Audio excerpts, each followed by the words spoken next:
ബക്കർക്ക ബാവ ആ ഇതെല്ലാം സുഖമാണ്. എങ്ങനെ തലശ്ശേരി കല്യാണം കാര്യങ്ങളൊക്കെ ഇഷ്ടപ്പെട്ടോ? തലശ്ശേരി പാപ്പി ഞങ്ങളെ ക്ഷണിച്ചിരുന്നു കല്യാണത്തിന്. അപ്പോൾ ആ ക്ഷണം സ്വീകരിച്ച് ഞങ്ങളവിടെ എത്തി.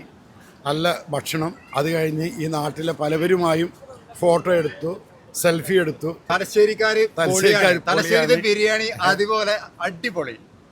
അപ്പോൾ അത് കഴിഞ്ഞ് സുഹൃത്തുക്കളൊപ്പം മുഴപ്പിലങ്ങാടി ബീച്ചിലൊന്ന് കറങ്ങാം എന്ന് കരുതി വന്നതാണ്. ഈ സ്നേഹബന്ധങ്ങൾ എന്നും നിലനിൽക്കണം എന്നാണ് ഞങ്ങളുടെ ആഗ്രഹം.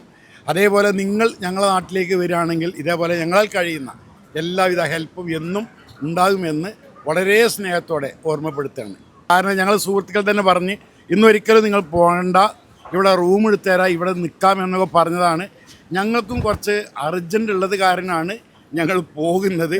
ഇൻഷാ അല്ലാഹ് വിധിയുണ്ടെങ്കിൽ ഇനിയും നമുക്ക് കാണാം. എന്ത് പറയുന്നത്? അടിപൊളി. തലശ്ശേരി നിങ്ങളെ ബിരിയാണി തന്നെ നമുക്ക് ഏറ്റവും ഇഷ്ടപ്പെട്ടു. തലശ്ശേരിയിലെ ആൾക്കാരെ പറ്റി എന്താ അഭിപ്രായം? ഒന്നും പറയാനില്ല. ഞാൻ പ്രത്യേകം പറയണമെന്നറിയോ, മുമ്പും തലശ്ശേരിക്കാരൻ എനിക്ക് പരിചയമുണ്ട്. ഒരു പ്രത്യേക സ്നേഹമാണ് നമ്മളോട്. എന്തോ ഒരു അനിയനോട് പെരുമാറുന്ന പോലെ, ഒരു ഉമ്മയാണെങ്കിൽ നമ്മുടെ സ്വന്തം മക്കളോട് വരെ അങ്ങനെ അത്ര ഫീലിംഗ് ഉണ്ട്. പിന്നെ അതേ ഒരു ഭക്ഷണത്തിന്റെ കാര്യത്തിൽ ഒന്നും പറയാനില്ല. നമ്മൾ ആപ്പിക്കാന്റെ വീട്ടിൽ പോയിട്ട് നമ്മൾ കഴിച്ച ഭക്ഷണം ഒരിക്കലും മറക്കൂല. വീട്ടിൽ നിന്ന് ഭയങ്കര സ്വീകരണം നമുക്ക്. അത് അടിപൊളി, ഒരിക്കലും മറക്കൂല അത്.